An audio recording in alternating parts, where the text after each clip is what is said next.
Hello বন্ধুরা, দেখুন, আমি তো বলেছিলাম যে আমাদের দুটো আম গাছ আছে উঠানে। তো তিনটে আজকে আম পড়েছি। তো আম গাছগুলো দেখুন, এই আমগুলো দেখুন, এবারে আমগুলো পাকছে, পড়ছে।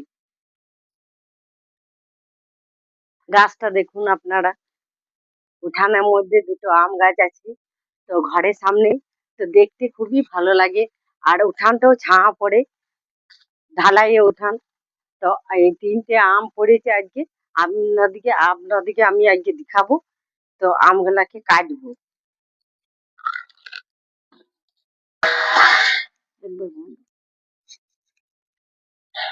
লাল টুকটুকে আম দেখুন, ঘরের গাছের আম।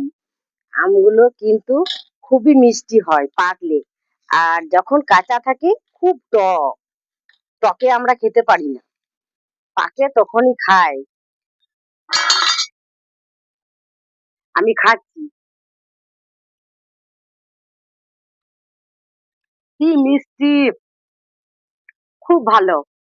গাছের আম, আপনারা গাছ লাগাবেন, এইভাবে কেটে আম খাবেন।